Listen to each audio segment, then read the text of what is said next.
How would you test the gods? They've always said they were all-powerful, all-knowing, and no one has tested that from your knowledge. So how would you do it?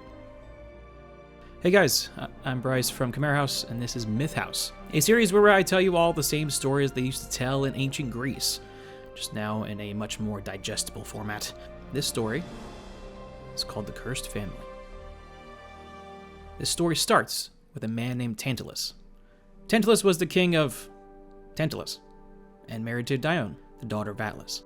Atlas, if you didn't know, was a titan condemned to holding the heavens for all eternity. Being married to a daughter of one of the strongest titans and king of a city in Greece, Tantalus was welcomed at Zeus's table in Olympus.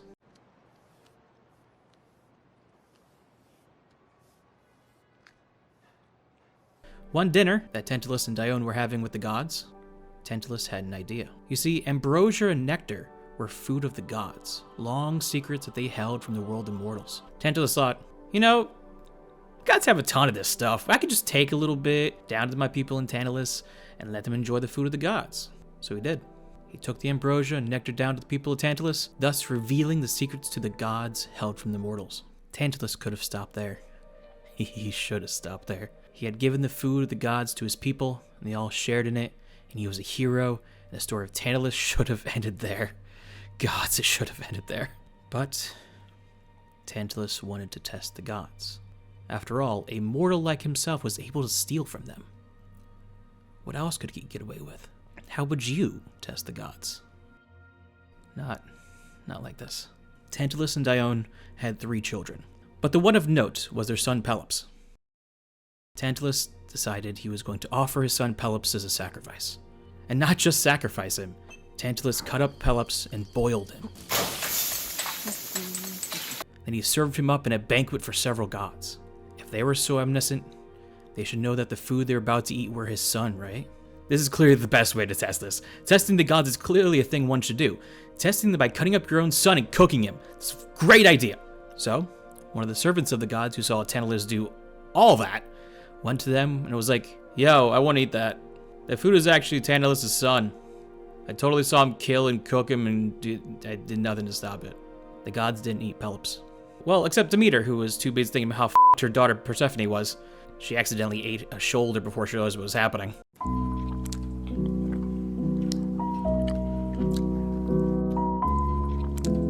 The story of Persephone is one for another day. Clotho, one of the 3 fates, was ordered by Zeus to bring the boy back to life. She collected all the parts of the body and boiled them again. This time it was in a sacred cauldron. Hephaestus rebuilt his shoulder out of ivory and gave it to Demeter to give to Clotho. Demeter handed it to Clotho and said, "Yeah, could you tell Zeus I didn't mean to eat the boy? I didn't know if you heard about my daughter Persephone, but she was cut off by the fates. Yeah, your story is very sad or whatever. Leave me alone, I'm trying to recreate a boy." Clotho revived Pelops. Now it was time to punish Tantalus. Zeus ordered Tantalus to be taken to Tartarus, the deepest part of the underworld. Tantalus was forced to stand in a pool of water beneath a fruit tree with low branches. Whenever he reached for a fruit, the branches raised out of his grasp. Whenever he bent down to get a drink, the water receded before he can get any. He was cursed with eternal deprivation of nourishment. What happened to Pelops? I hear you ask in the back.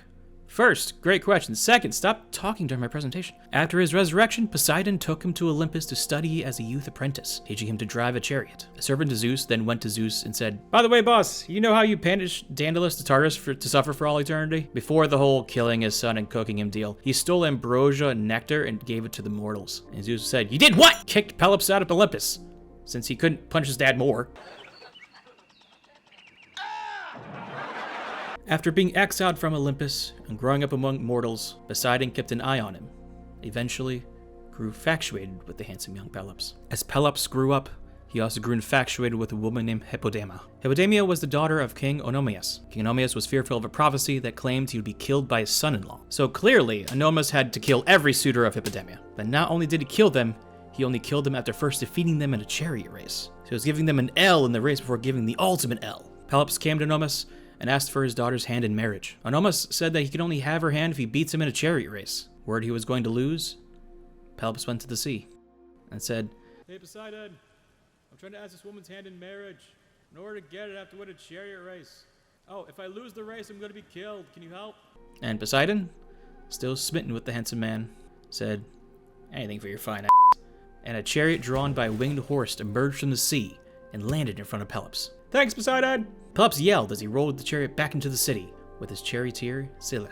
Oh, speaking of Scylla, a charioteer, on the way, he dies from like a heart attack or something. As he's dying, he tells his requests for his funeral, which Pelops follows by erecting a temple to Apollo and founding a city beside his burial mound called Scylla. When Pelops reaches Pisa, he's still unsure of himself despite the divine province he's been given from Poseidon. So Pelops goes to Myrtilus, Onomus' charioteer, and says, "Hey man, I know you don't know me, but you gotta help me win this race. I can offer..." He's cut off by Myrtilus. "I gotcha. You want to offer me half the kingdom to help you." Pelops thinks for a moment. "Well, I was going to offer you to be the first one to have sex with Hippodamia. I guess you can have both." So the night before the race, Myrtilus was prepping Onomus' chariot. He replaced the bronze lich pins, attached the wheels to the chariot with ones made of beeswax. The next day, the start of the race went off without a hitch. The race lasted several hours with the two of them neck and neck. In the final stretch, Onomus grew worried because Pelops was ahead of him, both of them heading towards the finish of the race. Onomus started to catch up to Pelops, drawing his sword and ready to attack. As his sword rose, the wheels of his chariot flew off and the chariot broke apart. If you will draw your attention to this region right here, you will see that this is completely wrong. All of this is totally wrong, and you should feel ashamed for yourself. Myrtilus survived, but Onomus was dragged to death by his horses. That evening, when Pelops and Hippodamia were meeting, Myrtilus arrived, drunk, and wanted to claim what he was promised. He pushed Pelops out of the way and attempted to sleep with Hippodamia, but Hippodamia, having no knowledge of Pelops' deal, and not wanting to sleep with Myrtilus, screamed for help. Pelops pulled Myrtilus out of the castle and onto the cliffside. Myrtilus yelled at Pelops, saying that they made a deal. Pelops, not wanting his newly beloved and the whole kingdom to know about the deal he made, tackled Myrtilus. They fought until Myrtilus was hanging off the cliffside by his fingertips. Myrtilus then yelled to Pelops, "I curse you! You betrayed me! I curse you and your entire bloodline!" Before Pelops pried his fingertips from the cliff, and Myrtilus fell to his death. Pelops and Hippodamia eventually wed. Oh, cool. Rock on, brother. I wish this red thing appreciated me like you do. Pelops organized chariot races in honor of King Onomus. It is believed these chariot races led to the beginnings of the Olympic Games. Pelops and Hippodamia had many children. 3 of note are their sons Atreus, Theseus, and Chrysippus. During their childhood, Atreus and Theseus, who were Pelops' eldest sons, were overlooked by their father, but beloved by their mother. They grew jealous of Chrysippus, who Pelops named as his heir. In jealousy, Atreus went to Chrysippus and said, "Hey, did you know if you stare at the bottom of a well, you'll be able to see all the money people have thrown in it?" And Chrysippus said, "Oh, no way!" and ran over and stared down into the well. Atreus and Theseus each grabbed Chrysippus' legs and tossed him into the well. Chrysippus landed head first in the bottom, killing him instantly. Pelops heard about his favorite son dying by the hand of his other sons and grew angry.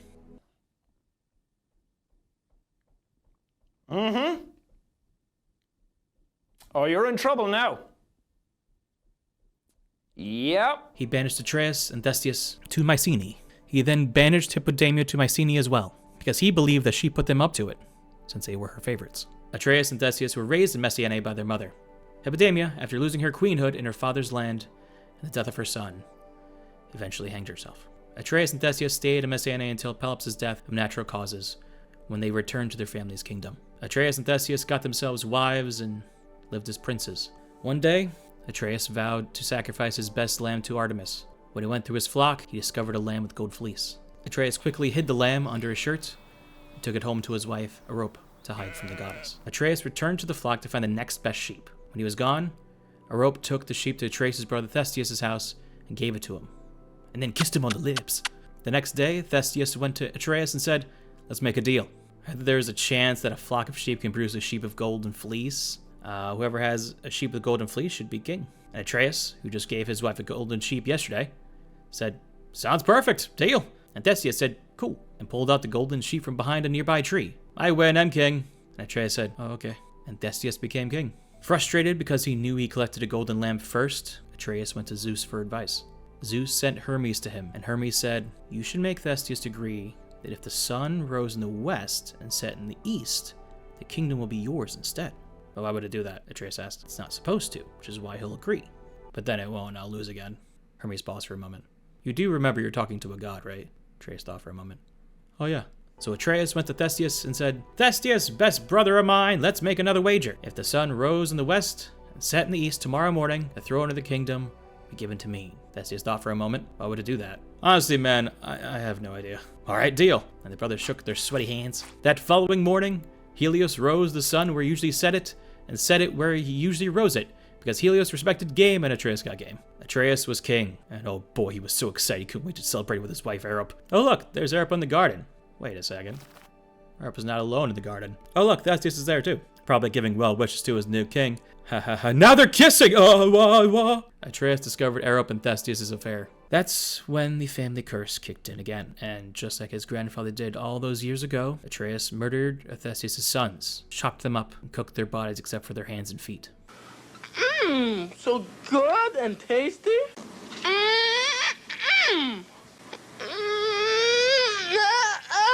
And then invited Theseus over for dinner.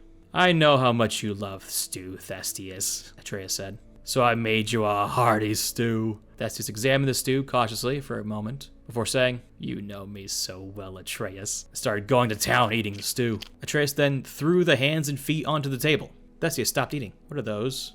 He asked. Your son's hands and feet, Atreus said. I was just returning them to their bodies. Theseus was forced into exile for eating human flesh. Theseus, frustrated, went to an oracle and asked what to do. The family curse took over once again. You have to have a child with your daughter. The son would kill Atreus. Theseus stood in shock for a moment. You know, that's kind of f***ed, right? He said. Yeah, said the oracle, but it's the only way. Atreus heard word of Theseus going to great lengths for revenge against him. So he sent his sons, Agamemnon and Menelaus, to live in Sparta for safety. His daughter, Anexpia, was married off to Strophius, king of Phasis. Theseus then had a son, Aegisthus. Goo goo gaga. I want milk. No, I won't go into further detail of who the mother was. It doesn't matter because she abandoned him. Aegisthus was found by a shepherd as an infant, taken to Atreus, who raised him as his own son. When Aegisthus reached adulthood, Theseus returned and told Aegisthus, I'm your dad. Whoa, I thought Atreus was my dad. He's not, he's your uncle, I'm your dad. Whoa, okay. Also your grandfather. Wait, what? I'm your father and your grandfather. Wait, you should kill Atreus. Why would I do that? As two different types of father figure in your life, I have double sway over you. Oh, that makes sense, I guess. And Aegisthus killed Atreus, like that. The man who raised him, dead in his hands. F*** Aegisthus, man. And Theseus was king once more. What about Atreus' sons, Agamemnon and Menelaus? I hear you ask. Good question, and I told you to shut up! Agamemnon and Menelaus grew up in Sparta under King Tyndareus, who their fathers sent them for refuge. While they were essentially being raised by King Tyndareus was also raising his own 4 children. His sons Castor and Pollux, his daughters Clytemnestra and Helen. When Agamemnon and Menelaus became of age, Agamemnon went to Tyndareus and said, Hey Tyndareus, I know you somewhat raised my brother and I like your sons. I have, Tyndareus said. Yeah, you have. Now that I've become a man, you have, Tyndareus said. Yeah, I have. I would like to marry your daughter, Clytemnestra. Tyndareus squints at Agamemnon. You don't want to court Helen like your brother and everyone else? Agamemnon glanced over at the line of guys trying to court Helen.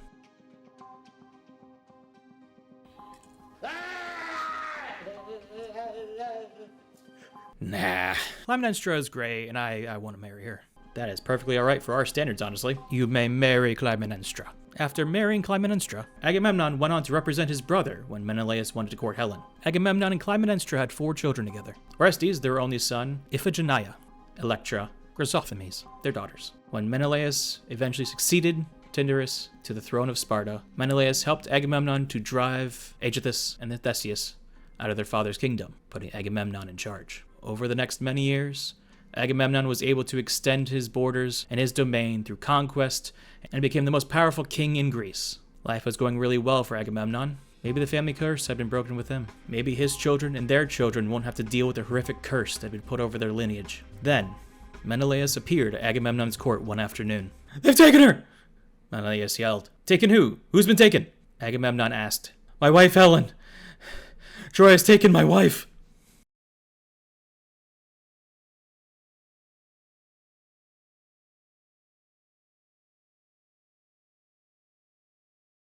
So, did I get any of the myth wrong? Let us know in the comments below. Also, comment any myths you want me to cover. I plan on doing clearly all the things leading up to the Trojan War, at least. Maybe it's some stuff afterwards. So comment anything you want to see below. Thanks for watching.